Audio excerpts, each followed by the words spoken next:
Auxier is another University of Tennessee graduate student in PhD in nuclear engineering, and it's Jerrad Auxier. He graduated with his bachelor's degree from UT, and prior to that he attended New Mexico College. We won't hold that against him. During his undergraduate studies, he conducted research over the applications of boron carbide ceramics in the nuclear industry. So he's already got a lot of background behind his graduate studies. He is currently a PhD candidate at UT, pursuing his degree in PhD in nuclear engineering. And the focus of his research is in both developing an interface that will link a gas chromatography system to a mass spectrometer, and to use this system to analyze surrogate melt blast that is formed in the nuclear post-detonation scenario. Jerrad?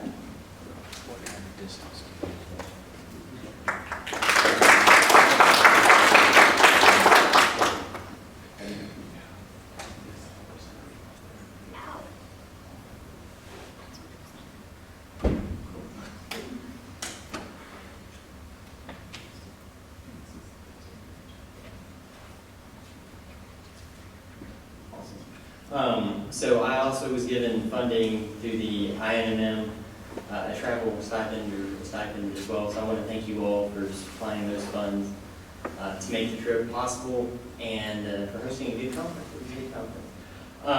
So the background of this talk is I presented a poster on this at the INMM. Kind of the outline of this talk will be covering the background that we did at the that my poster covered. And to the point of the conference, I only had a theoretical setup for my apparatus, and so now I'm actually going to cover building the device and going through some of the challenges that I faced actually making the apparatus and things like that. So I'll cover that, and then we'll also talk about some of the modeling that we did for the device, the results, and potential future work that can be applied. So background, as she said, we're trying to couple a gas chromatography unit to a mass spectrometer. The main purpose for this is for nuclear forensics purposes. So when you have a detonation of a nuclear weapon, it creates surrogate melt blast. And the current way to separate and analyze this melt blast is by using wet chemistry processes. We'd like to kind of step away from those processes and move into gas-phase separation. The real reason behind that is it shortens the amount of time required for the analysis to take place, and you don't have to have as much material when you are analyzing the fallout debris, which is really important because you're looking for small quantities of bomb material, and so if you're not dealing with as much material, it helps out a lot. So when we develop the project, there's really two legs to this project.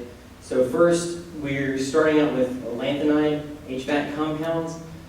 Throughout this project, we're going to move to the actinides, but initially we want to start with lanthanides from the fact that they're easier to use. You don't, put radioactive material all over the instruments that you are using, and they're easier to get your hands on. So then building the actual apparatus for the gas chromatography system, which is here, and also modeling it using Monte Carlo analysis. We programmed it in MATLAB and C++. So at the conference, this is kind of where I was. We had created a model for the apparatus. We have our gas chromatography system here, our mass spectrometer here. And what is required is, as the column comes out of the gas chromatography system, you have to ensure consistent separations, which requires an isothermal atmosphere. So you don't have things falling out of your solution so that you can have accurate data when it comes out into the mass spectrometer. So this required multiple heating relays to ensure that at the front of your column you don't lose all your heat, and at the end of the column it doesn't re-solidify. So that's where I was. I just kind of made a theoretical model. So as I began to develop it, funny thing, you can't buy heaters that go up to 1,000 degrees Celsius off the internet. You really can't do that. I contacted a lot of people and they're like, I don't think that exists. Anyway, so I finally found some heaters, and some of them, the size was a restriction on them because they had to be a certain size before they could get up to those temperatures, but we finally got those. Then I had to come up with a programming control system to ensure that you have an isothermal atmosphere throughout the column.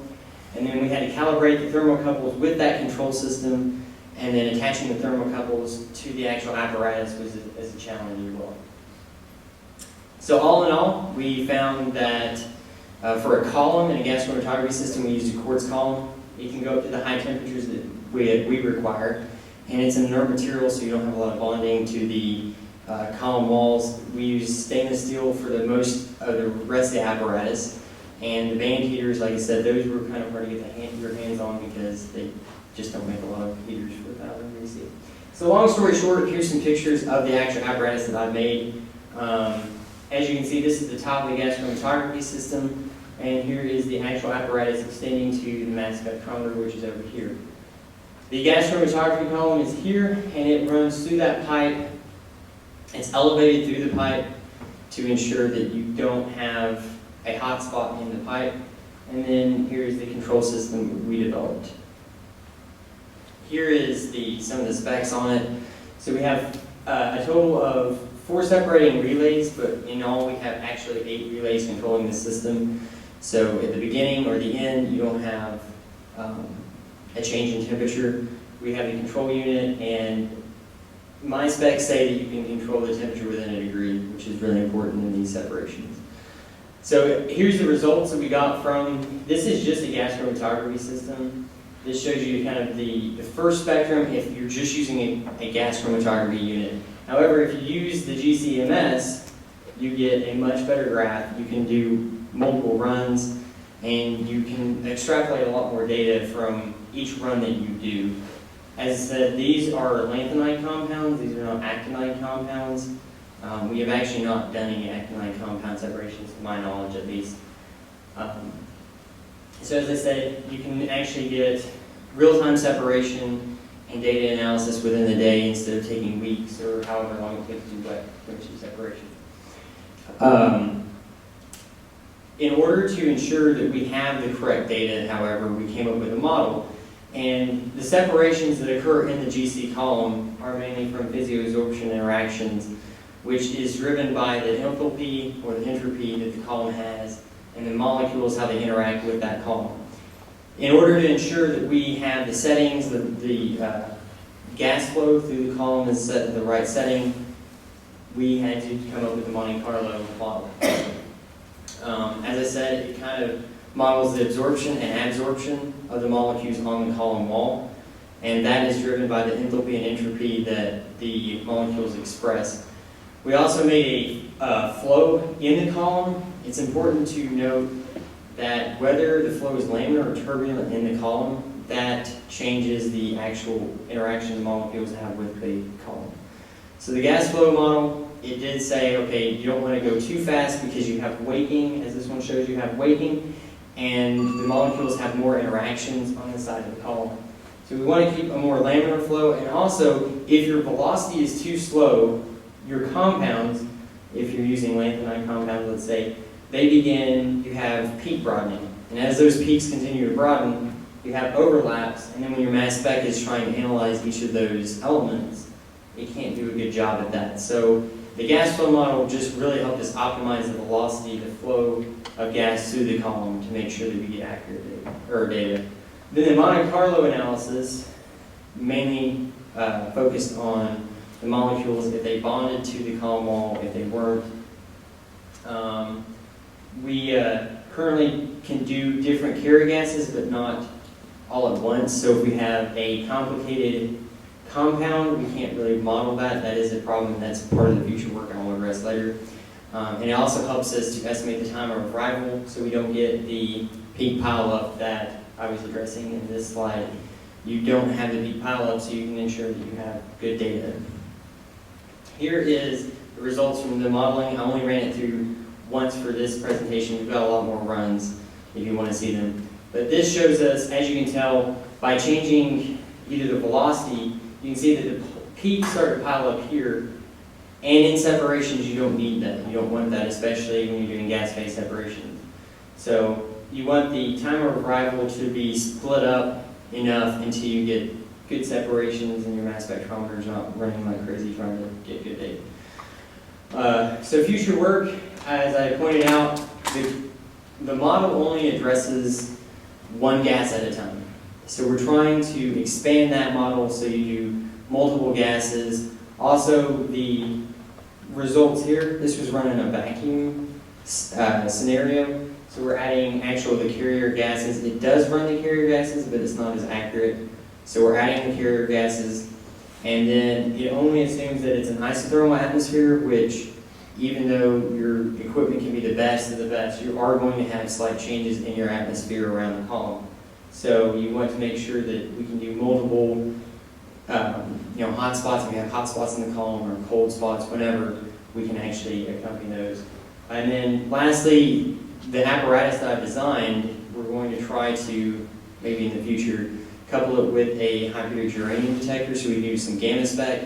So each sample that we run through it, we can do a lot of analysis without having to gather more and more material added through a detonation curve. So here's some of the funding that we received, and the collaborators. We want to thank our sponsors for this, and our fearless leader, Dr. Hall. And so that's it.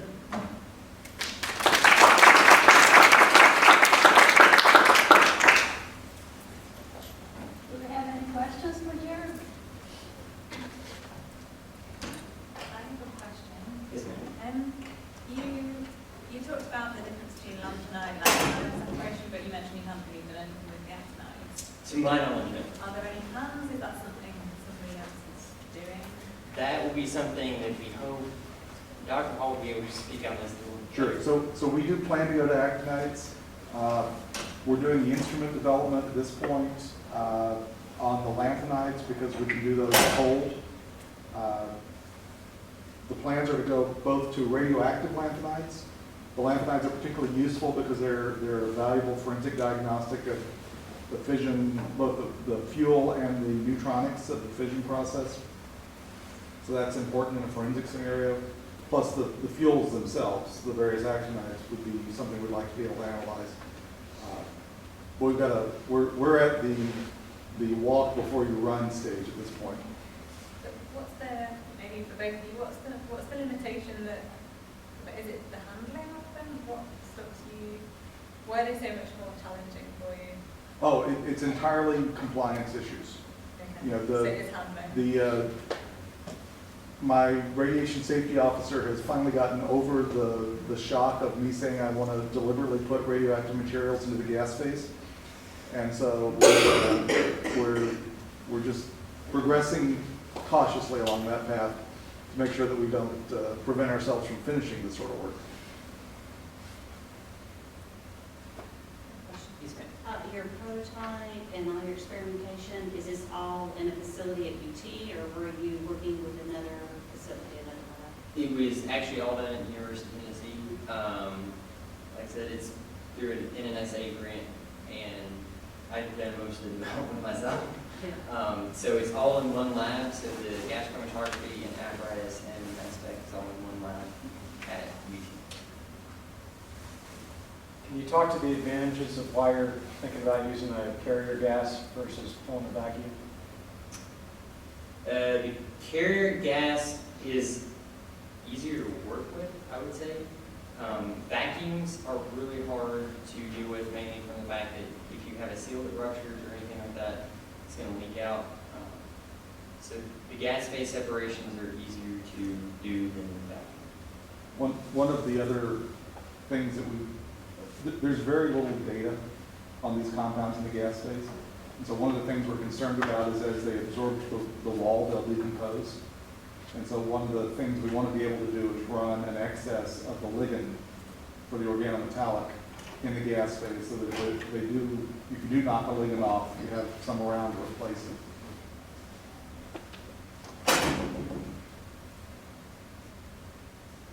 And part of the reason he has to go up to 1,000 is some of these compounds that we're interested in, the organometallics, the HVAC and so forth that he showed, we can operate in the few hundred degrees C range.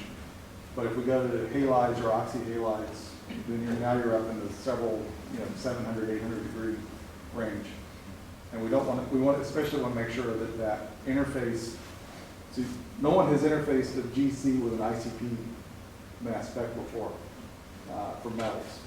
And so, because typically it's an organic technique, you go to ICP, your organics are gone. So we want to make sure that we don't have anything condensing out in that transition phase before it gets into the torch.